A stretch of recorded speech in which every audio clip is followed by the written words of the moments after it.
Good morning, respected principals and illustrious dignitaries and dear teachers. Under the dynamic leadership of our mentor, respected founder, sir, and esteemed chairperson, ma'am, we are at Amity 46 have always believed that teachers have been entrusted with care for future generation of our great nation.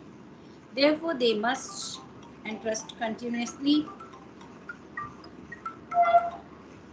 uh, with care of future generation of our great nation. Therefore they must be continuously updated with their knowledge and skills so as to remain empowered in 21st century.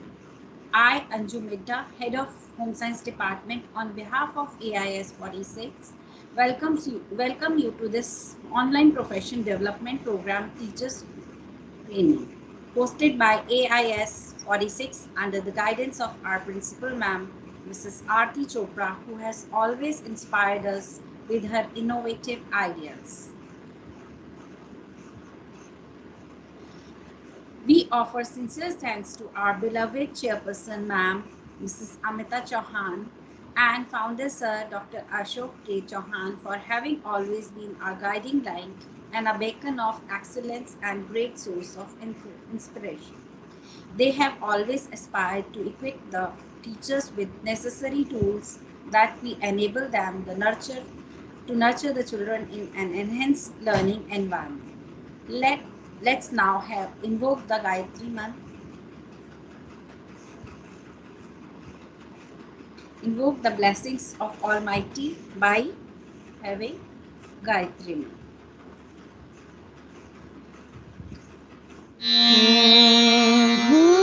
भूर्भुवः स्वः तत्सवितुर्वरेण्यं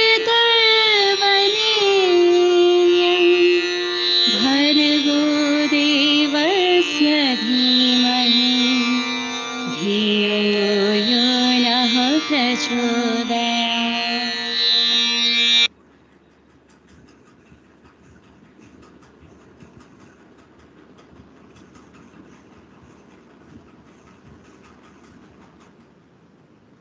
So now let's hear on behalf of AIS 60. Let's hear the blessing sent by our beloved chairman, Wilson ma'am. She has sent our message early in the morning. As teachers, as a guru, they are guiding light of universe and educationists, and they are the only persons who just change the canvas of who paints the canvas of all the students. So already we have got this blessings from ma'am early in the morning. Let's go to now. Now I welcome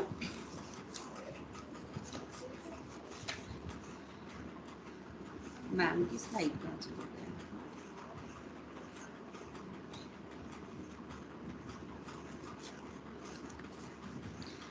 Our principal ma'am, Mrs. Amita Chauhan, is dedicated person. I forgot here.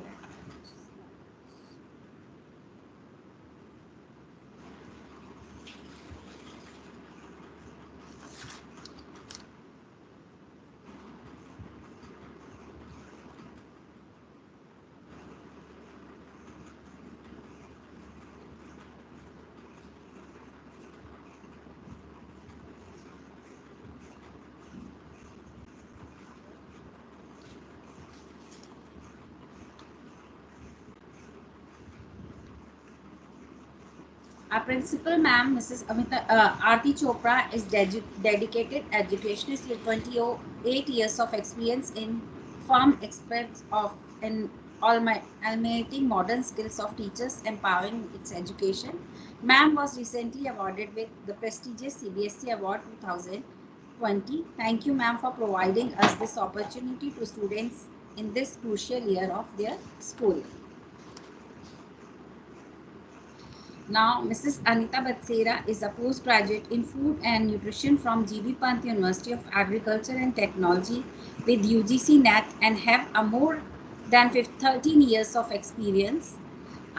Ma'am, we welcome you for this program. Thank you, Anju ma'am. Um, she has more than 13 years experience and taught home science, food and nutrition, human physiology and allied field of like basic concept of health, disease, food service, holistic health and healthcare services to students at various levels. Mrs. Anita Basera is currently working as a PGT Home Science with Amity International School, Vasant Vihar, AIS 46, and during her association with AIS V6, she has been working with children of special needs with international organization AYP and as a CBSE evaluator. In today's session, she would elaborate different areas of consumer education such as consumer right, consumer law, product quality, standard with latest advancement in laws related to consumer education through label designing and case studies activities. We welcome you, ma'am. Now you can start with your presentation. Thank you, Anju ma'am, for such a warm welcome. I thank respected chairperson ma'am, Dr. Mrs. Amita Chauhan, Principal of Gurgaon, Mrs. Aarti Chopra, for providing this wonderful platform for learning and exploration. It's really wonderful to have respected Divya ma'am and my dear colleagues a part of this educational session. After an enlightening session by Ms. Pranjali, I hope that this session on consumer education helps each one of us in some fruitful manner.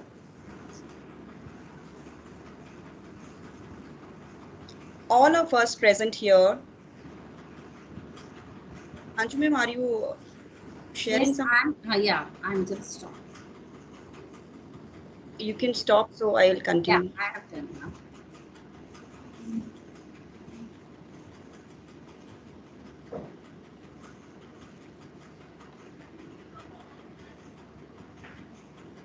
So all of us present here are very well versed with the topic consumer education, as this is a very important topic of our school curriculum.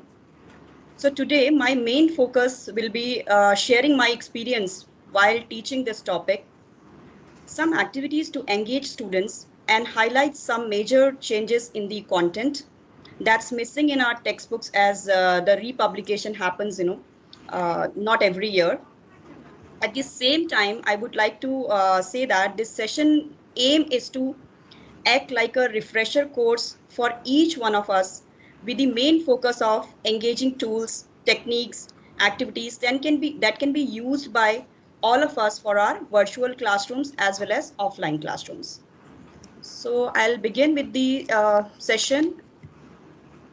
Anju ma'am, have you stopped sharing your screen? Is it Yes, okay? yes. It's my share. So I'll begin with the presentation here, and I would request all of you to make more use of chat box because I have tried to make it interactive, and making use of chat box will really help us in getting the desired results.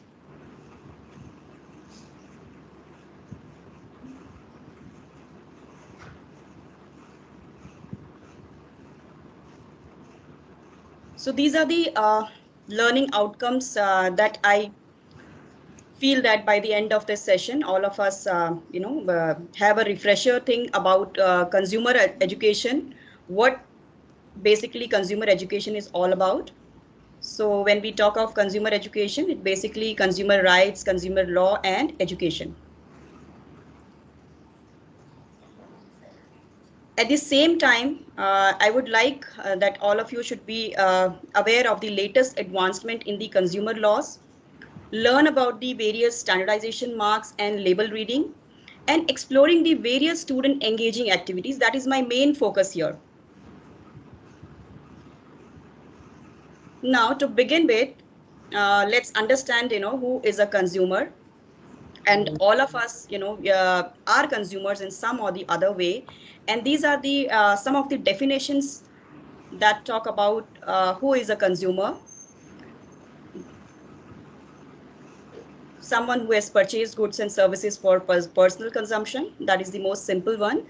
And you can just go through the definitions, and we know in some or the other from each one of us present throughout are consumers. Now, this is a link that I have already pasted in the chat box. I would request We all of welcome you. ma'am once again. Sorry, ma'am. We welcome Divya ma'am, principal ma'am from AIS 46. Welcome you ma'am again for this session. Thank you, Anju. Now don't stop the meeting because I'll be there for all of them. You don't have to welcome me. Thank you. I'll be there for most of the time. Okay, please carry on. Okay, there's a link that I have pasted in the chat box. It's already there. So all of you, please go to that link and answer, what are some of the consumer problems.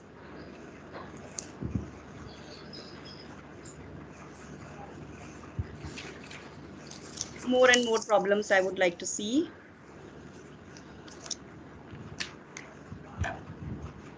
Anita ma'am, I can't see any link in the chat box. Ma'am, it's already there. Otherwise, anyone other persons, like, can they see the chat box link? Or else, ma'am, you can copy this if you can see it on the screen. This one. I can Yeah, see. yeah. Ma'am, I Just can. Pranjali, ma'am, if you can share it with others. I'll paste it again. Yes, just- thank you. So let's see what are the consumer problems that we are facing.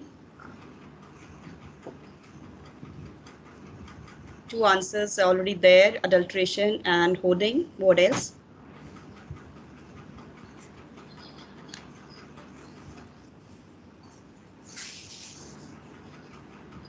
You have to type in your answer and submit.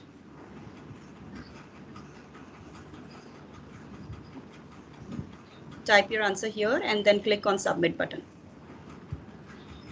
Here.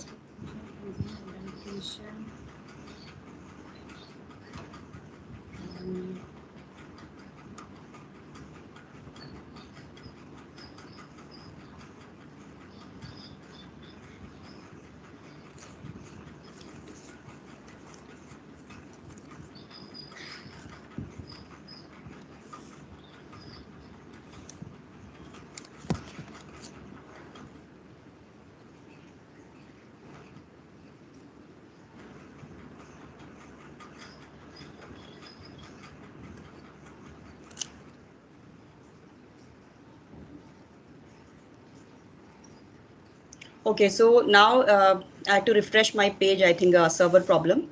So if you see a lot of answers that I could see about the consumer problems, that's black marketing, fraud, high prices, hoarding, adulteration, price variation, less weight.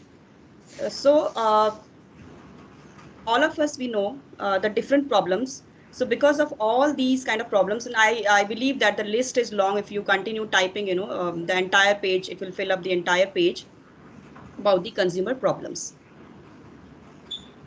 These are the problems, and most of the problems have been covered by all of you. So you can just quickly go through the various consumer problems. That is, one is hoarding or black marketing. Second one is the adulteration, the most common problem. Then imitation of products, of branded products with the local ones. Sales, I think this is something which we all of us, we are addicted, and we really fall prey of these gimmick sales, free gifts with products, and we most of the time we end up, I think, buying expiry products. Faulty weights and measures, another thing which we know, but how much attention do we really give to this problem that we are facing? What do we really do about faulty weights and measures? Then price variation, selling of one product at 10 different prices. Lack of information, this is again one very common problem faced by all of us, that most of the time the seller gives partial information or half information, because of which you see it's our right to have the complete information. So at time our decision or selection may be wrong because of this lack of information, or giving half information or misleading information, which makes you buy something which will not solve your purpose later on.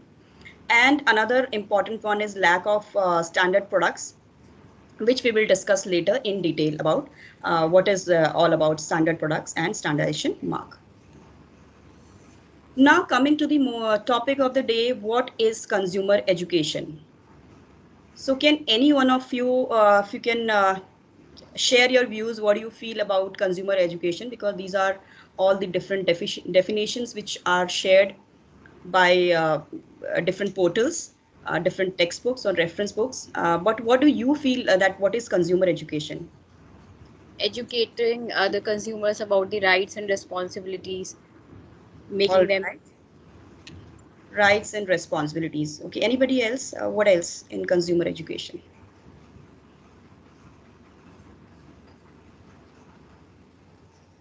Anything that comes to your mind when you talk about consumer education? Ma'am, I think basically to empower the consumer by telling them about their rights and responsibilities and what are the various ways through which they can be cheated. So All that's what right. I. So basically, what you have come up with is perfectly fine. You talked about rights and responsibilities. You've talked about empowering the consumer.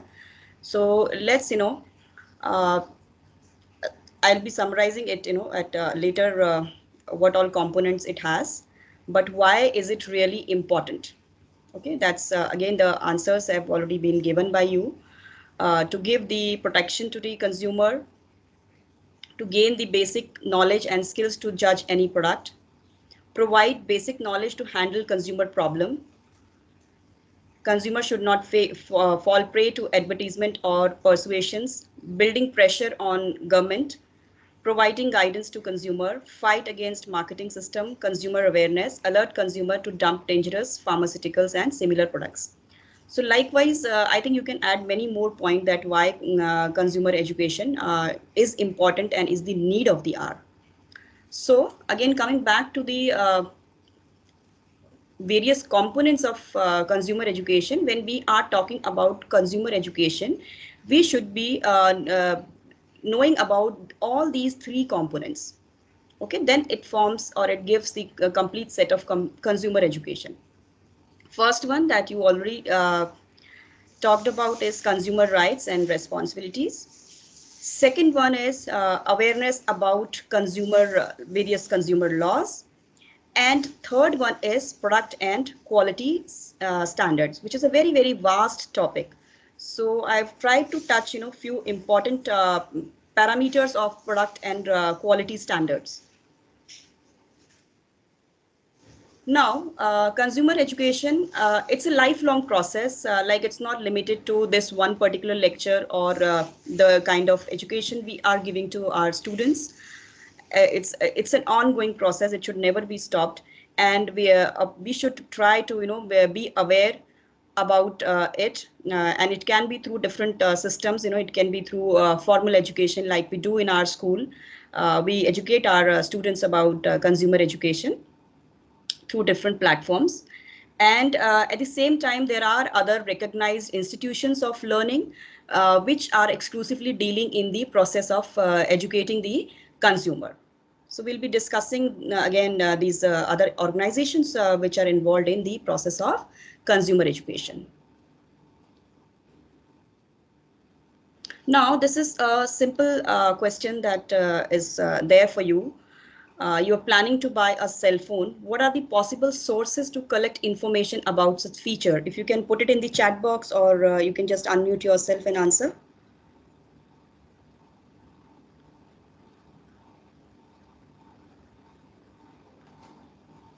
You want to buy a cell phone, and there are hundreds of models available in the market, options available in market. So how would you like to collect the information, or how do you really collect information about that before actually you buy it? Okay, Pranjali ma'am says brands and prices. No, ma'am, the question is, what are the different sources you will use to collect the information about a mobile phone that you want to buy? Anita I'm ma'am. talking. Ma'am, from internet. Yes, Pranjali ma'am is saying internet. You are also saying internet. What are the other sources, ma'am, apart from internet? Advertisement can also be the good thing because whenever any product launches, so they first advertise it in TV or some other or in some other medium. So I think Yes, it's a good way for selecting. definitely newspaper advertisements, perfectly fine. So let's see, These are the some other sources which you can look out for information. Yeah. And some of them have been already listed by you. Internet advertisements, stores are there. You can just walk into the product store and collect the information about it. There are, written material that is in the form of leaflets, in the form of brochures. Then you can also, talk or discuss this with existing customer. That's a very, very good idea to take the information that the customers who are already using that particular product, maybe in your known circle. So you can about it. Then television, online shopping sites give a lot of information. Customer review, this I myself use it a lot. So I feel that customer review means the customers who have already bought it and use it, and after that they give the feedback on the features, on the usage, and how good it is for the price that we buy. So I think customer review is something which I personally like a lot before I actually purchase anything, and which I recommend to anyone, provided the reviews are genuine. That you have, of course, you have to keep a check on that. And then, of course, we have the company websites from where we can, collect the information about a particular product. And this is just an illustration which shows, what are the sources of consumer education. From where all we can get the consumer education. So it could be through exhibitions, your comic strip series. There are learning corners, community talk programs. I think online platforms like Facebook, Twitter, Instagram, all of us, we are making use of these. School drama tours, public seminars. So these are the sources, from where we can have all about, what we want to know about consumer education, or keep us ourselves updated. Now, the first component, again, I started with consumer education. That includes 3 components, and the first one is consumer rights. Now, can you please briefly, can anyone just tell what are the consumer rights? I'm sure all of us, we know about it. What are the different consumer rights? Consumer rights, basically the rights of the consumers to know the prices, to be aware, and to seek redressal. So these are the rights of the consumers, and many more. Yeah, many more. Total, see what we teach in our books. I mean, so far these are the common ones, that we are transferring to our students. Right to be heard, right to information, right to choose, right to safety, right to seek redressal, and right to consumer education. So these are the one which are already there in our textbooks, and some of the textbooks may not be updated about 3 more important rights, which I feel we should add. Some textbook may be updated, but from wherever sources I have seen, majorly I could see these 5 mentioned there. Now, first, let's talk about the right to safety. The meaning is very, very clear, that we have the complete right to get a safe product. Safety can be in terms of usage. It can be in the form of consumption. It could be its effect on your health. So all these come under the safety part, safety component. So right to safety, very simple to understand. Second one is right to choose. Nobody can force you to choose a particular product or to buy a particular product. And at the same time, seller cannot hide, certain products and force you to buy, what is displayed. Sometimes it happens, when you walk into these stores, and if you want to choose a particular model or a food item, some food items or models will be segregated from the others, that you have to choose from them. But this is wrong, because we can choose from whatever the entire lot of the product. We have a full right to take out any piece of a mobile phone or a cloth that we want to. So whatever is on display, sometimes shopkeepers tries to force them. There's always a motive behind that, whether they are the display pieces, or sometimes they are the used ones, sometimes they may be defected ones. So this, for that, we have consumer has a complete right to choose, and we should be really, really aware, about what services we want, what kind of product we want to choose, and nobody should force it on us. Right.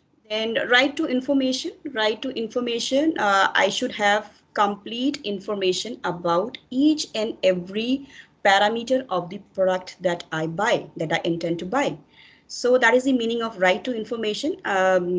If I walk into a shop, so I have complete right to see, to check all the possible information, maybe by analyzing the product label, or maybe by inquiring from the salesperson, or maybe by talking to the other customers, to get the complete information before I actually buy it, right? So these are the parameters that are included in right to information. These pictures and certain, I think they clearly convey the meaning of right to information. Then there is right to be heard. That means in case you are cheated or you have any complaints, so there should be someone to listen to it. So that's the meaning of right to be heard whenever you are dissatisfied with a particular product. Now, next one is right to consumer education. That's a topic only that throughout, as I said earlier also, we should keep ourselves updated, and other initiatives taken by government also, they also pay a lot of focus to educate consumer constantly, and through different platforms, the platforms that I showed you in the previous slides. And here the role of government is very, very important. Of course, it's the duty of the consumer also to keep ourselves updated, or to take more and more information and education about as a consumer. But government role is really bigger role here to play. That this is something which I have compiled, that these consumer laws should be written in simple languages, because if you give a big document, which we sometime if you have a very big document, you are reluctant to read yourself, who will read all this. So it should be short, it should be crisp, and it should be simple, in simple language, which is easily understandable by all. Then only I think there is a point of making laws. You make the laws, but it is not understood by a common public, then again there is no point of making those laws. And at the same time, consumer awareness is monitored. This I think government keeps doing, through different campaigns, and whether some information is passed on, whether consumer are taking it or not. Like in the current situation, I would say the vaccination drive, that is being there. A lot of information is circulated by government about vaccination. Where you should go, what type of vaccine, the pricing, whether it is free or not, and some kind of frauds happening. So this will be taken care only if the awareness is monitored, whether you yourself as a consumer are aware or not. So that should be monitored. And a special attention should be given to rural consumers, especially because they are the one who have less access to information, I would say. So special attention should be given to those category of consumers, maybe who are less educated or who belong to remote areas, जहाँ पे उनको information के sources कम हैं, because most of the time these are the people who fall into prey of exploitation. So this is about right to consumer education. Then right to seek redressal, that in case we are cheated or we want a compensation for that. So complete right is there that you file a case and you get the compensation amount that you claim. Either the product should be exchanged, or it should be repaired, or it should be compensated in terms of money. Now I would just like to show this video on consumer rights, which will talk about few more rights.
Okay, that is what I wanted to show. There were a few more additions of the rights that we discussed. That is the right to safe environment and right to basic needs of food, clothing, and shelter. So safe environment, again, it includes, your safe water, clean air, sanitation around you. So these are also the basic rights for which, we as a citizen, we are also responsible, and the government is equally responsible to launch programs and policies for the same.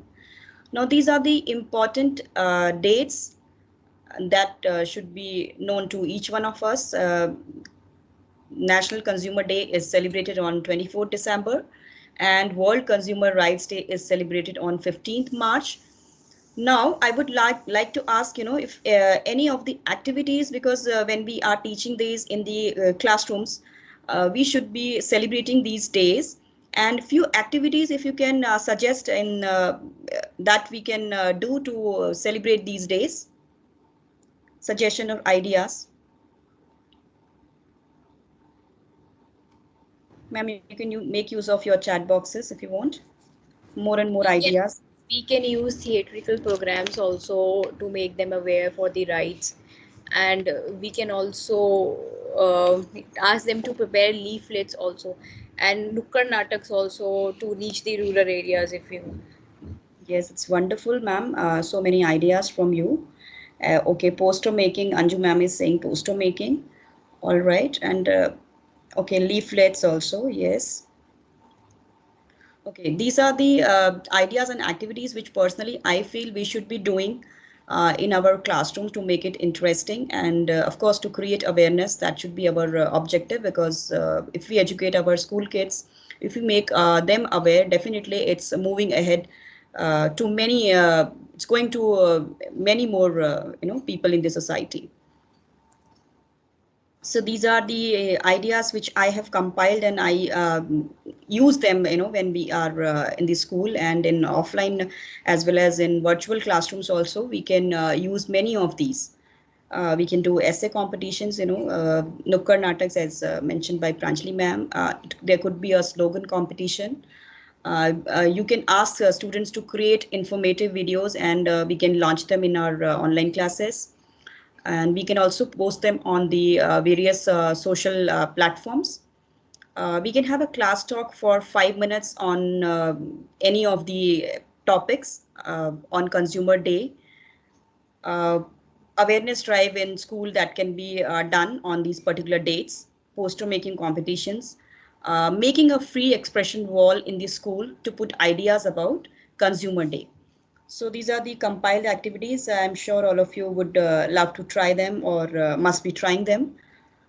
So just sharing of my collection of activities with you all.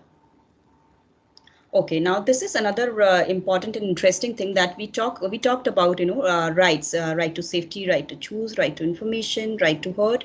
But is there any difference between rights and responsibility? Anybody? Difference between right and responsibility.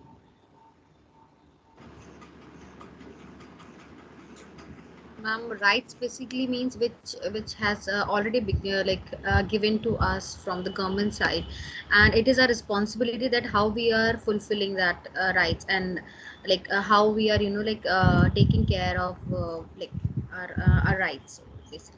Okay, so these are the rights mentioned here. So if you could please tell me, if government has given, as very rightly said by Ranjana ma'am, these rights are already there. These are existing for us. Okay, but responsibilities are our actions. Nobody is going to come and tell you that these are your responsibilities. So you have to be self-aware about your responsibilities through your action. Government has given you right to safety, but what about your responsibility as a consumer? To get this right of safety, what do? Okay, this government is not going to handhold and tell ki ye aapko ye karna hai, if you want to have a safe product, or right to choose what is your responsibility. So that is basically action oriented. Responsibility is the action taken by consumer in order to have these rights, to access these rights. So if you want to have a safe product, what is your responsibility? Anybody?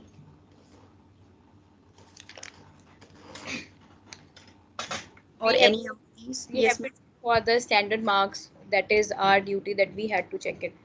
Maybe ISI mark on the electrical appliances. Yes, absolutely correct. That if you want a safe product, you should look out for a standardization mark or a standard product. For right to choose, what are we supposed to do? We can go to market and select out of we no person can force us to buy a Yes, product. Okay, we yes, have nobody should right force to us. choose. We can just survey the market, choose the product, select the product, and we can buy that. We have that right. And Absolutely correct. So you got the meaning as of many brands are available in the market, we can compare prices, we can compare their features, and accordingly we can buy the product. No, absolutely correct, ma'am. So likewise, for every right, you have certain actions to be taken by as a consumer. So these are the one compiled, and there are many more that you can add to this list. So you can just quickly go through, if you want a safe product, you should be looking for a safety mark. You should be, quality conscious, should not compromise on the quality. Right to choose, you should definitely do the label reading. You should inspect your goods before purchasing. For right to information, again, label reading is a very, very good tool to get the information. And you should search information from different sources that I discussed in the previous slide. Right to be heard, you should be filing complaint. Right to heard to hai, but then if you don't file complaint, then who will hear? I mean, you should approach some authority to file the complaint.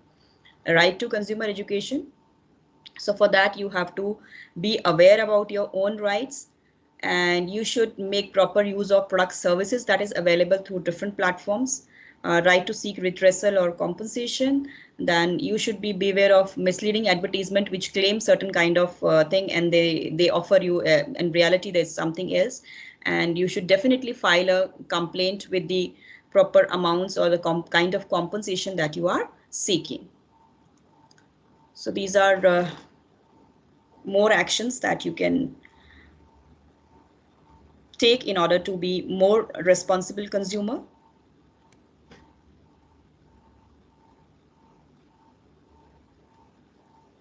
So I think all of us, we are following many of these, but if we are not following, that will be our fault. Our in the sense consumers' fault. Your rights are there. To access them, you have to take these responsibilities.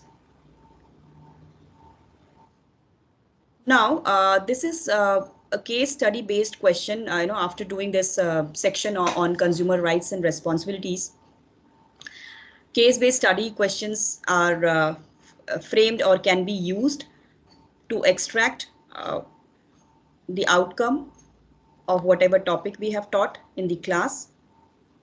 So this is one example here for you. If you can go through this and answer these questions.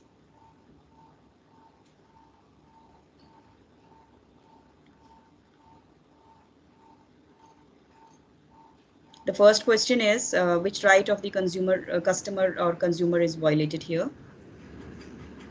ma'am, you are saying this here only. Anju ma'am, you're saying something?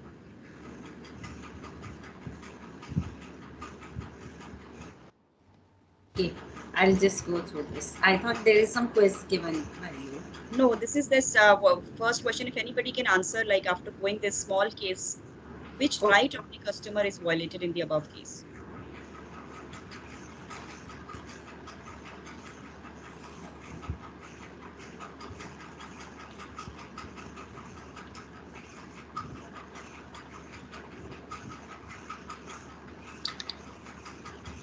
Can you figure out?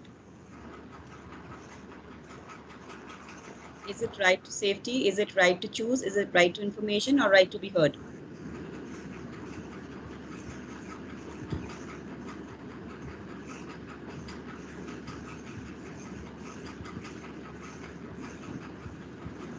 I think I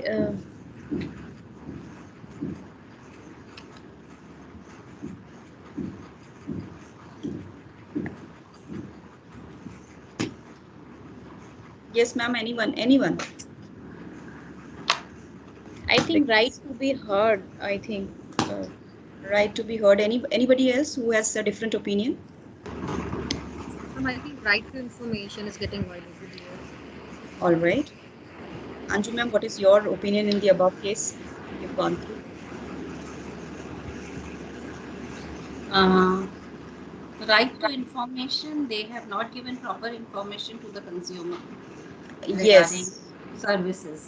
Yes. So this is how we need to be, making aware of to our students or to anyone through these case study based questions, because I think these are part of our curriculum now also.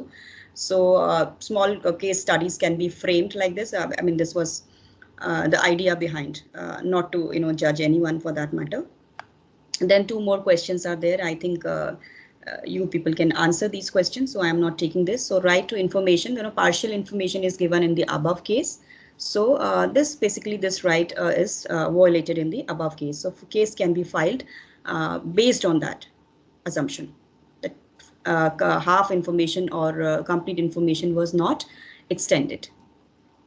Now coming to the second component of consumer education, which is consumer law. All of us know that government has already made laws for us to ensure that we are safe and we are able to get compensation whenever a case of cheating happens.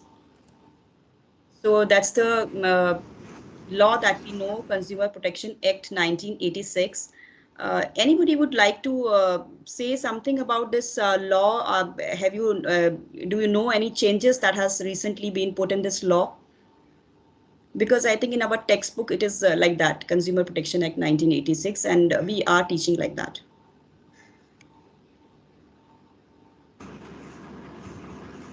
Ma'am, earlier only goods were there, now they have taken care of services also, because services are also part of that. Services are also part of it. Absolutely correct, Anju ma'am.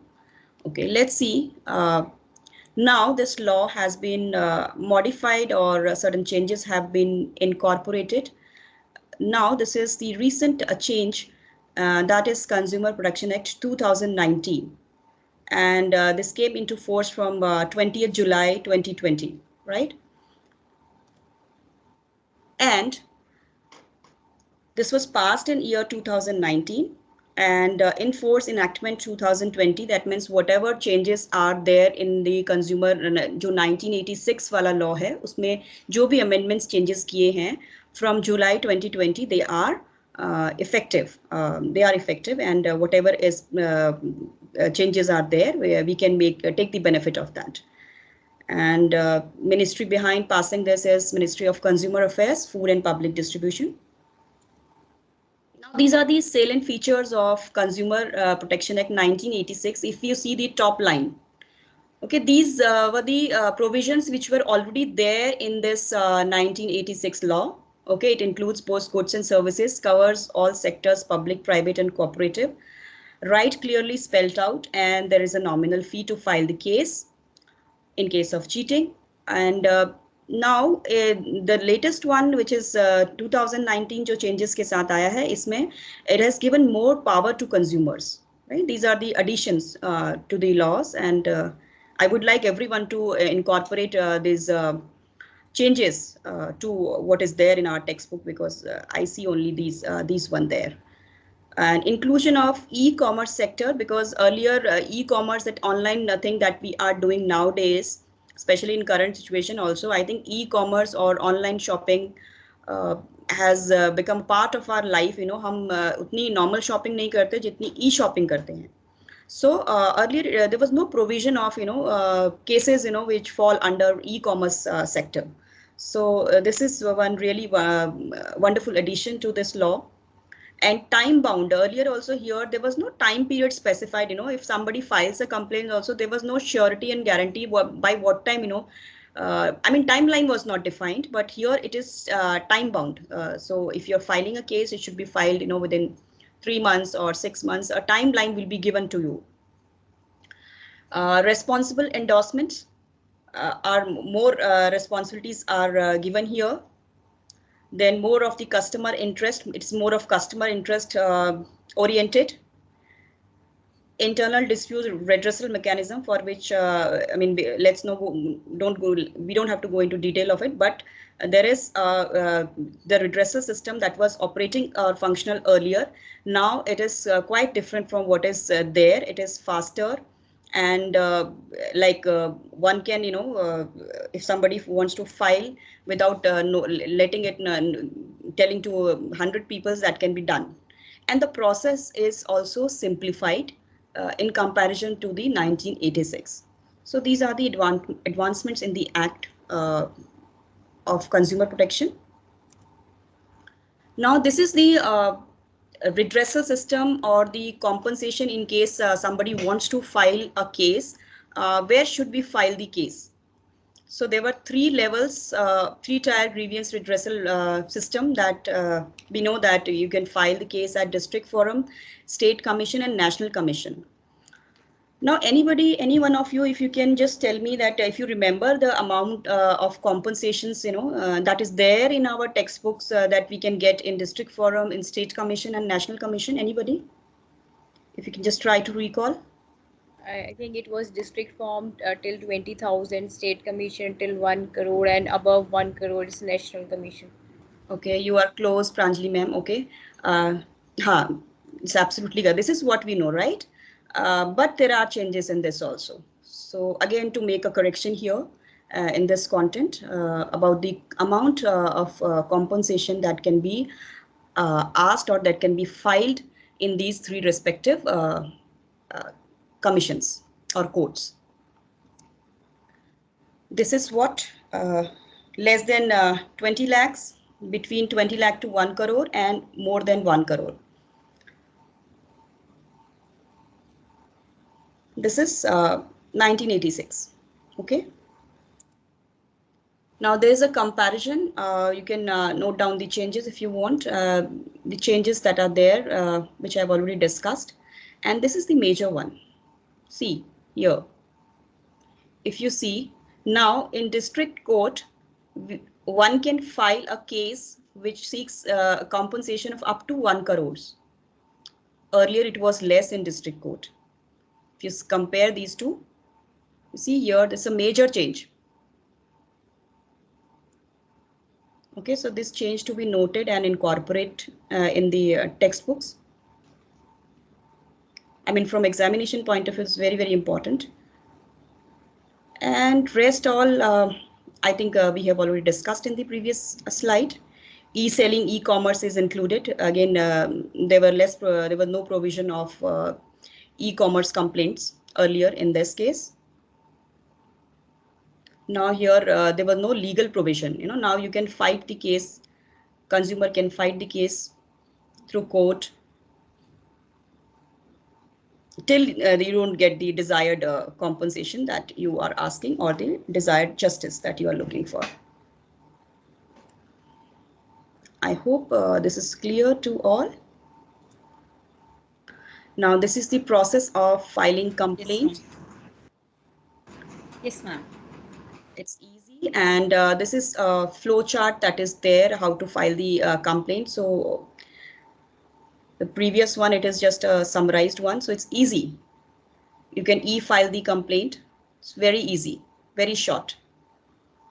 And otherwise, this, I think we have been teaching it to our students, the various steps involved in filing a complaint, what you need to do. So you start from here and you move like this, right?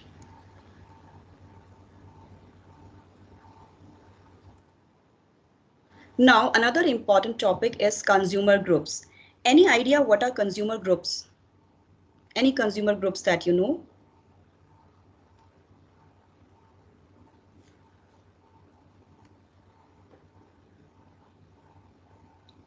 Anybody? Ma'am, can voice can be the one? Yes, voice is one consumer group. And what do these consumer groups really do?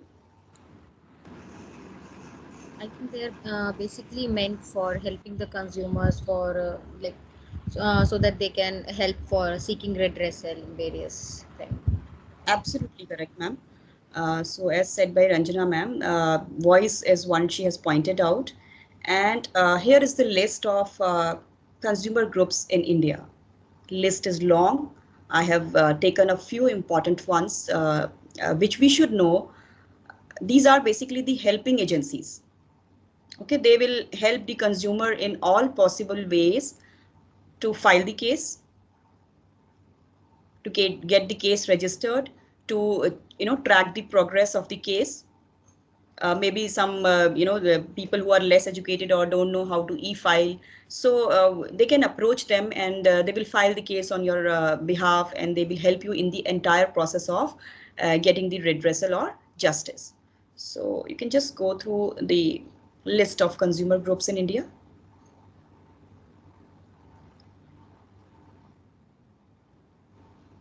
Now, again, this is a very short video. I think these kind of questions really help to create interest among students. Video-based educational questions.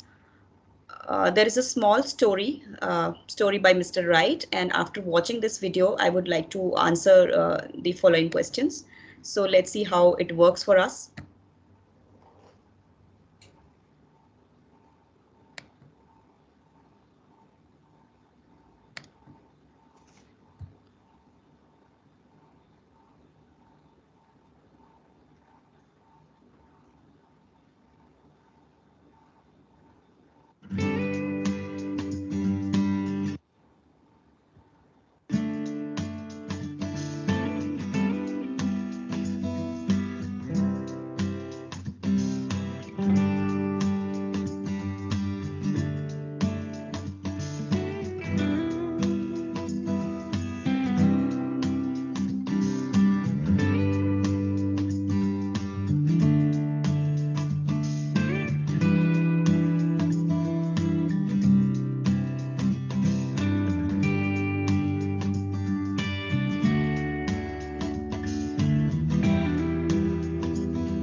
So ma'am, this was the video about story of Mr. Wright. Now, after watching this video, you need to answer the following questions.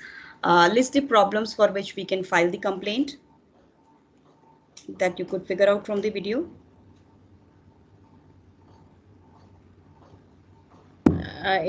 He mentioned tribunal channel, I think.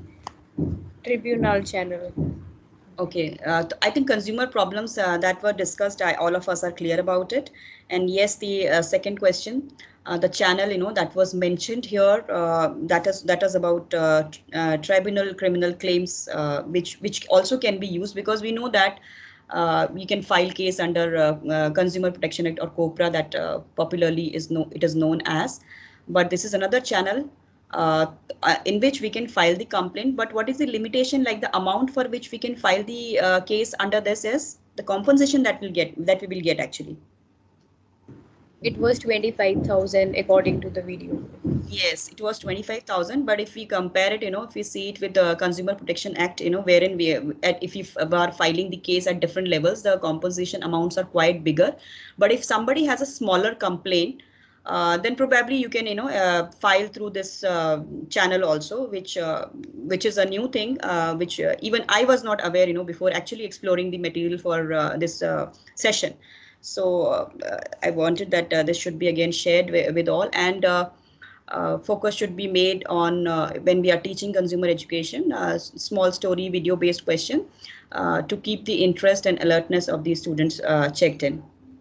List out the various rights explained by Mr. Wright. I think all of us can explain. And what are the special features of alternative channel explained in this video? That means we are asking about the tribunal consumer claim ki uske features kya hain. If you could figure out the features, how it is different or how it is good. Maybe you can watch the video one more time later on. I'll move on to the next type of questions that I have framed. Again, a case-based study question that can be given to have a better understanding of Consumer Protection Act. So you can just go through it. It's nothing like that I have to check anyone, but I wanted to convey the various teaching aids that can be used to have a better understanding and ease for the from student point of view, right?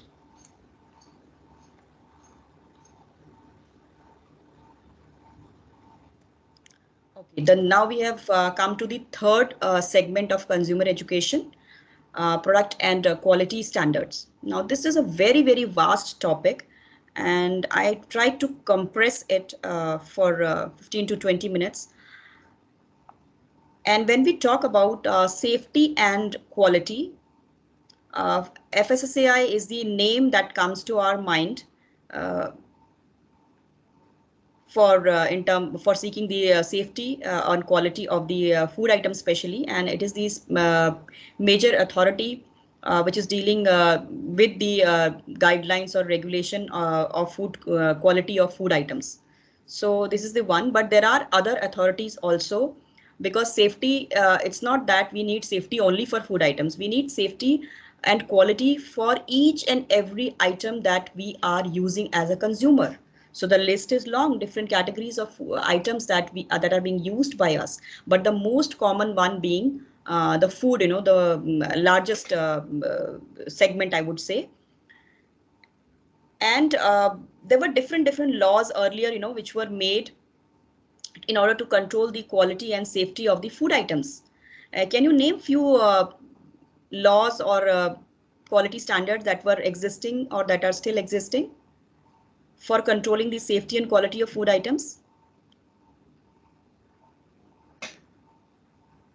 Anyone that you recall any of the acts or? Yeah, FSSAI is the act, then HACCP is there. Okay. Then PFA Act, which came into being in 1956, I think. Yes, yes. So there were many acts. If you see, the Meat Food Production Act was there, Food Product Order Act is there. For, I think, different category of food items, different kind of acts were made by the government. But now all these different categories of food item, they have been the laws have been merged into in one common FSSAI.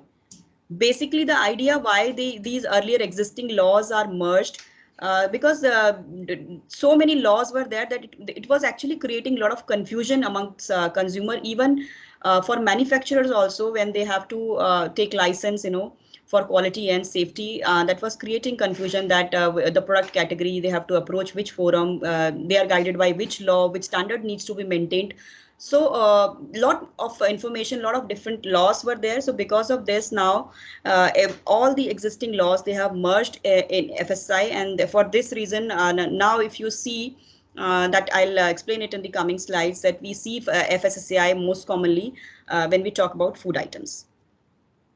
Now, this is the role of Food Safety and Standard Authority of India, that is FSSAI, and this is the label that we see commonly. And this is the role of FSSAI. And I would just like to give a short video on the history part of it, which is really nice. through a cohesive and integrated approach, because food safety cannot be ensured by enforcement alone. Let's join hands to provide safe and nutritious food to India. So I think this video must have helped you in understanding a better overview of what FSSAI is all about, and why now it is the only existing government body to ensure food safety. Now that was about food, but as I said, there are thousands of products that we are using. So what are the different helps or different sources that can be used as a consumer? So one important tool that all of us make use is the standard marks that we are using, and the list is that ISI is one standard mark: egg mark, FPO, Eco mark, Hallmark, Wool mark, B Star, Eco mark. So these are all the standardization mark that we know, and let's quickly go through all these standardization marks. This is about ISI, that was developed by BIS, that is Bureau of Indian Standards, and these are the list of items which are covered under ISI. Not many food items are covered, but that's a list of food items which are covered under ISI. It's also there. But the most important thing is, how do we identify a fake ISI mark? That one has to look for a compulsory 7-digit license number. Okay, so this license number definitely we should know that because fake marks बहुत use होते हैं ISI में. If you see the category of products, so there are high chances that people, because ISI means standard, and if we see ISI mark on any product, then we are relaxed. Okay, this product is going to be good in quality. But fake marks are also running, so it's very important to identify the real ISI mark. And top of mark has an IS number. So these are the two things that you should check and be informed about: IS number and license number, 7-digit. Now this FPO, it was earlier existing, and I still see it being as a part of our textbook, because है इसीलिए हम लोग पढ़ाते हैं, but as I said, after FSI coming in force, these all slowly and gradually these are fading, and in future, like, we'll not see these marks, FPO and all, which are still there in our books. And reason being why? Because FSI has taken over all the food items. Now this is standard mark for wool. So there are 3 types of marks that we usually see. And wool mark, a little bit about this history. It was founded in Australia, 1937. So it doesn't belong to India. And to make world leader in wool and textile marketing, and deliver high quality of services, and provide support for the development of wool industry. That was the objective. And if you see, this is the mark for pure wool. Pure wool pe, the 5 rings, you have to count 1, 2, 3, 4, 5 again to check the originality of the mark, wool mark. And अगर product blended है तो उस पे ये 5 rings वाला mark नहीं लग सकता. In that case, this shows that it is made up of wool, but blending, some mixing is there. Again, these are the marks which are meant for blending. For pure wool, this is the mark. So again, we need to be aware of the category of these marks. Eco mark, in today's date, market is flooded with different category of products which are having this eco labeling mark. And usually those category of products which can be recycled, which are biodegradable, which are environment friendly, these fall under this. But again, here it's very important to check the authenticity of eco mark, that will have come through label reading, and collecting proper information about the product, because at times a product may be marked eco mark, but we really have to check whether it is meeting the standards of eco mark or not. Because usually the products which are marked eco mark, they are expensive in comparison to the normal ones. So if you are paying a higher price, it is your responsibility to ensure that it meets the standard of eco mark, that the product is recyclable, biodegradable, environment friendly. And this is the list of products which are using eco marks, and list is long. I've mentioned few here. This is another standardization mark, B star label, which is for electrical appliances to show the efficiency, how efficient a particular product is in utilizing energy. And again, this mark was started in Poland, 1962, and major focus was definitely on the appliances which are operating by using power. So that was the aim, and I think all of you, when you buy an air conditioner or a television or a mixer grinder, we usually give the look out for these stars. The more the star, the better the energy efficiency of the product is. That is the basic idea behind. See, it's a label for a refrigerator. You need to count the stars with the colored strip. Okay, more the star, more the saving. So this is one thing. And this is like a little technical, but I think like how much energy will be consumed in 1 year, and you have to see the BE logo for authenticity of the label. But you need to check this BE logo. Okay, this one. But this is a very easy thing, by counting the stars. I think that much everybody can look for that. Just simply count the stars and look out for a product which is having more of stars. Egg mark, again, this is again a mark which will fade away and which has already faded. If you see most of the food items, again, they are replaced with FSSAI mark. But still, these are the major highlights of this act, that it includes grades, agricultural and livestock products. It ensures standard weights and measures, and these are the category of products, basically the agriculture based products, whatever is coming from agriculture or from the land and allied areas, they fall under this category. But again, in today's date, very few products are left who are using this mark, and this is also going to disappear soon.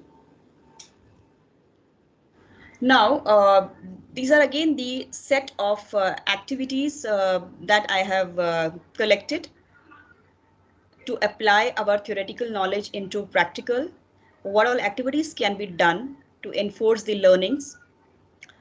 Students can collect labels of different products with different standardization mark. Collect a list of 5 food items with ISI mark and display in the class. This we can do in online class as well. Find out the list of items used by you with eco mark. So this will really enforce whatever is being learned. It is retained, and we are applying this theoretical knowledge practically. And this will be long lasted knowledge. It will not fade away, because something which we do practically, it remains with us forever. Any more suggestions that you feel we can do? Any more additions to it?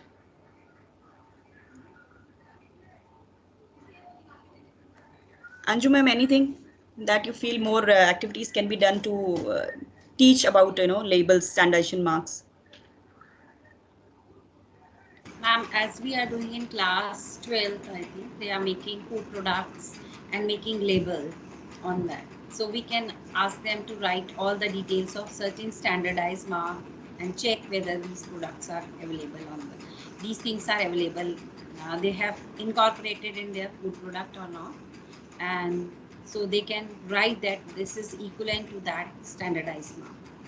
For example, pickles they are making, so they can check all quality, whatever standards are given on ISI mark, FSSAI, so not ISI, FSSAI mark. Yes, ma'am. We can do that. Whatever products comparison. we are prepare जो भी करते हैं उस पे mark लगवाएं. Yeah, comparison. And then we are doing that project work also on labels. Yes. They are collecting various samples, and then that is also going to enhance their experience on labeling. Absolutely correct, ma'am.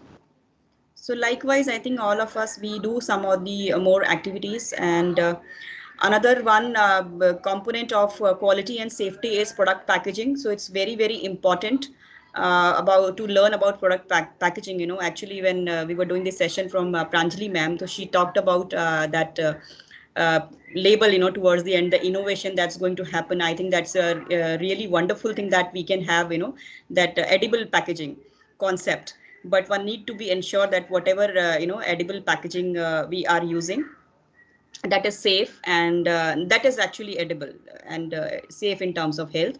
So to check the product packaging, it is again our responsibility, and we should be really alert in discarding the products which are not properly packaged, or where some low standard quality of packaging material have been used. And at the same time, we know that attractive packaging is done to attract the consumer. So you really have to be very, very conscious while you are judging a product just based on the packaging. Then these are the other helping tools for a consumer, leaflets and brochures. All of us know the usage. Yes, ma'am. Anybody wants to say anything? Okay, leaflets and brochures and print material. Again, we should make effective use of these materials, whatever is available online, offline. And also we should be always be aware that certain information on them may also be false, because sometimes old brochures and pamphlets are also used. So it's very important that we check the brochure and leaflet information from different sources. And one drawback is there that only literate people can get the benefit of brochures and this print media especially. So they should look out for the alternative options to get the information.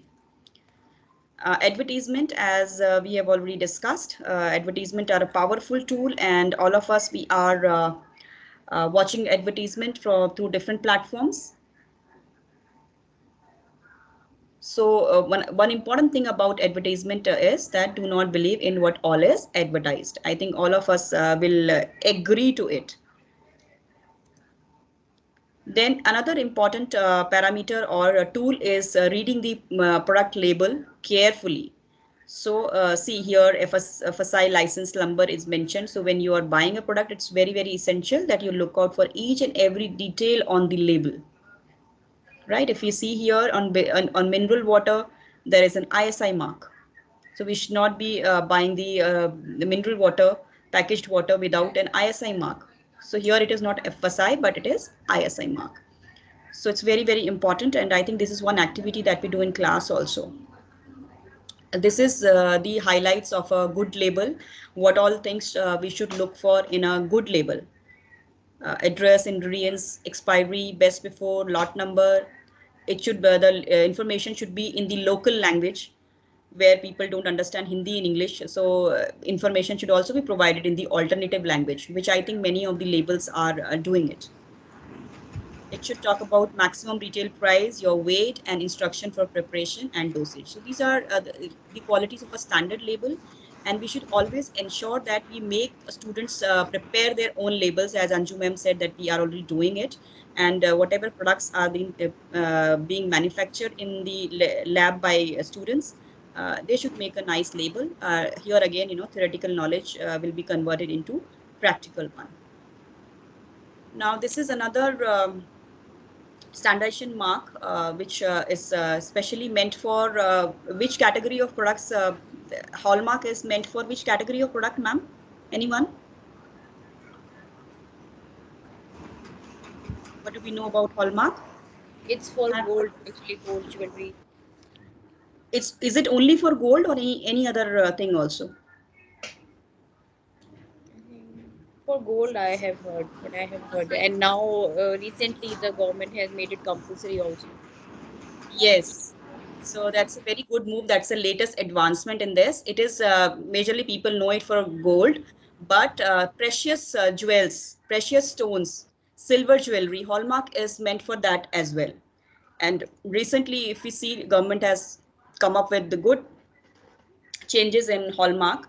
Now, these are the I'll talk about Hallmark a little more after this, sharing the slide about student engaging activities that can be done to reinforce the previous topics that are covered about labels, about standardization mark.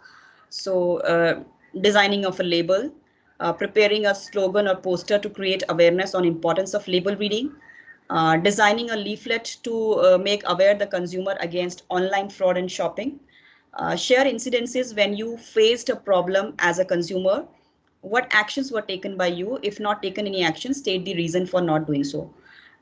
So these are the student engaging activity for the cover topic.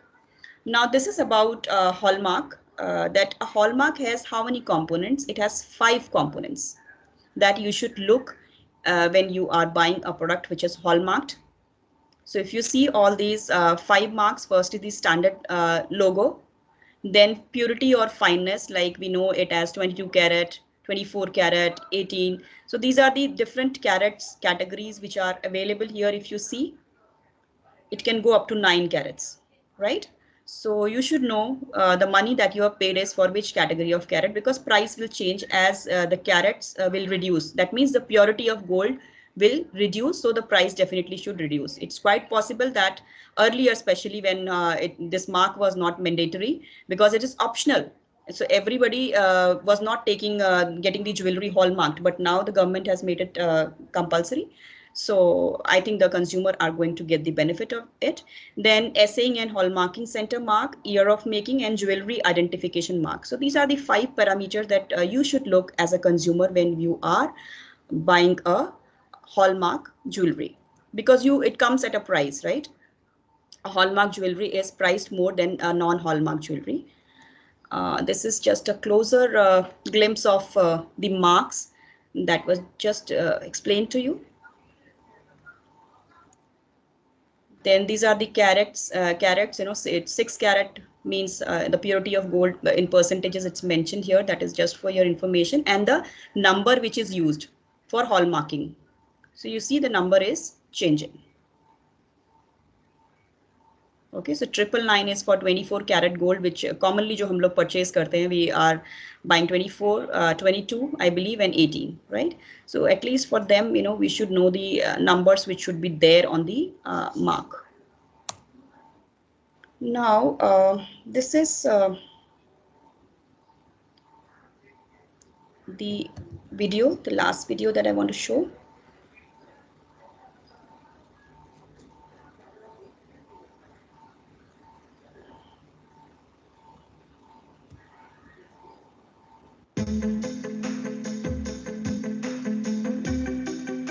Sale of only hallmarked gold and silver jewelry will be allowed in India from June 2021 as per the directives by the Ministry of Consumer Affairs, Food and Public Distribution. The deadline for mandatory hallmarking was extended from January to June due to the COVID-19 pandemic. What does hallmarking of jewelry mean? India uses the BIS hallmark system aligned with the international criteria of hallmarking. A hallmark is an official mark on precious metals for certifying gold, silver, platinum, etc. A hallmark builds credibility about the purity of the jewelry. It legally obligates manufacturers to maintain the set standards of fineness and purity. In hallmarked gold jewelry, there are 4 marks for the consumers. BIS mark, purity in carat, assay center's name, and jeweler's identification mark. Jewelers can sell only 14, 18, 22 carat hallmarked gold jewelry. Any violation can attract penalty with imprisonment of up to 1 year, Consumer Affairs Minister Ramvilas Paswan has said in January. Bureau of Indian Standards monitors the hallmarking process carried out at the assaying and hallmarking centers across the country.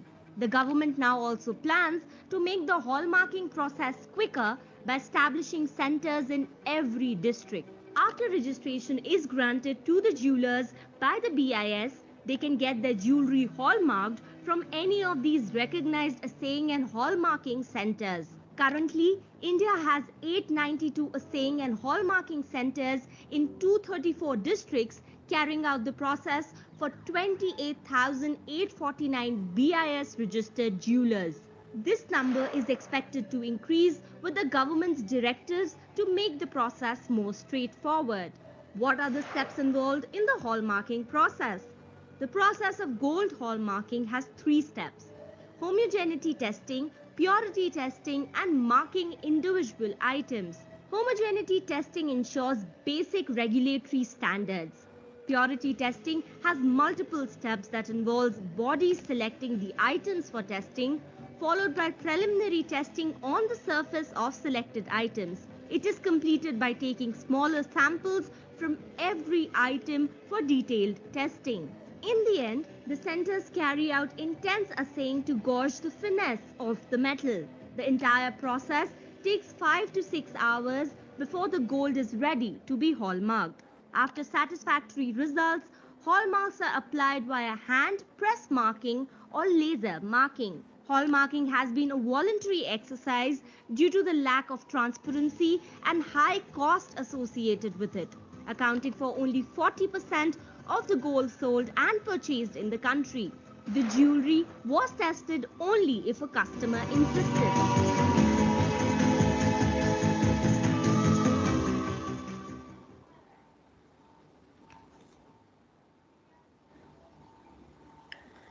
All right, I think we have come to the end of the session as well. So I would like to end the topic on consumer education with this quote. It is the right of every Indian citizen to have education on matters regarding consumer protection as well as about his or her rights. So I close my session here. If any one of you want to inquire any queries, then you're more than welcome to ask the queries. And I hope this session would have helped you in some or the other ways in educating to our students about this topic, which is there in our books. Thank you very much.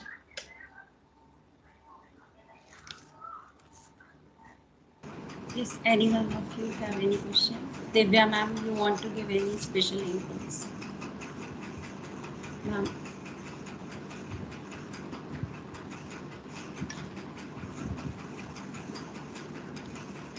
Sorry. Ma'am, I request to give some special inputs on topic or something. Very well done. But again, I'm afraid I wish I could be there for the entire session. There's such a break here and there. यहाँ पे recording नहीं हो रही, यहाँ पे वो नहीं आ रहा, यहाँ पे technology वाला नहीं है. So I was on and off. Again, these are very important topics that we deal with, consumer resource management. And I'm so glad that, we were updated on the latest, because you're right that last year only the new policy has come up, and all teachers must keep them up with whatever is happening. Like just not the textbook. You update it and tell your children whatever is the recent. And again, there is this in consumer resource management. There's a lot of commonality between what children do here and what children do in business studies and economics. So it would be a good idea to integrate both the lessons. And whenever you have this consumer day, when we celebrate Consumer Day, the children studying business studies, economics, and home science can get together and plan activities. So it's like we are trying to link subjects. Even in the junior classes, we're looking at integrated learning. So I think linking home science with economics, linking home science with biology, linking home science with physical education, linking home science with economic is another thing that will make it very interesting. So, all this COPRA Act and everything is there in business studies again. How much for, at what level do you go to what court? That question was also there today, isn't it? Complaining to the court, at what level do you go to what court? So all this is also covered in business studies. So I hope you're doing that already, because I remember when I used to do it, my business studies teacher used to come and take a small segment of my class and talk to the children. So involve them. Like whenever we did tie and dye and things, my art teacher used to come and take those classes when I was a teacher. So I always tried, the children, I think I mentioned this last year also, when I did child development, the children used to go and sit in the nursery class for days and observe, I used to put them in different nursery classes, and they would observe the nursery children and then come back and we would talk about, because nursery children are 3 years, 3.5 years, 4 years. So developmental milestones could be discussed, right? So this is another thing, that input that I want to give you in case you're not doing it. I'm sure some of you are already doing these things, but try and integrate the subject. The more we make it interesting, that's my agenda. I keep telling Ranjana, even from class 10th itself, I keep telling her, go to the classes, talk to the children and tell them that this subject cannot, lose life at Amity. We need more children to take it up. But very, very well done. Very interestingly put forward. And I think it's a good thing that in 1.5 hours, we cover the entire chapters and the teachers go back refreshed and renewed and know that these are the major points that they must take up. So well done. And thank you so much. Thank you very much for the inputs.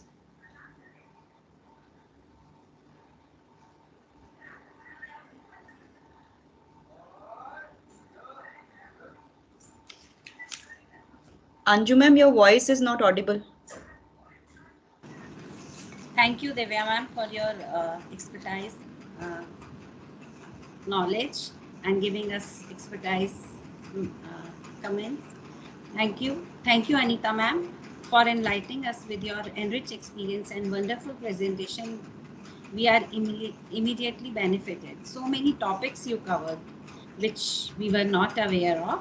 So the topics which you covered in this session was consumer problem and rights, consumer education, education sources, discuss about changes in Consumer Protection Act, law related to that, food product quality standards, activity to enhance knowledge of students, case study based and video based questions were very good.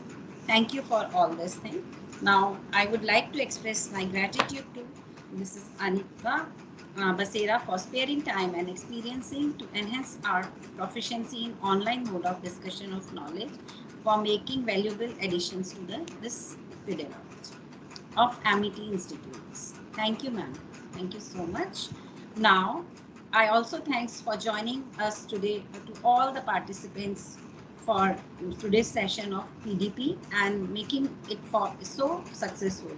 It has been wonderfully evocative session, and we all have learned so many things from our resource persons, and that would also help us to enlighten us and in our teaching pedagogy. Thank you so much, ma'am.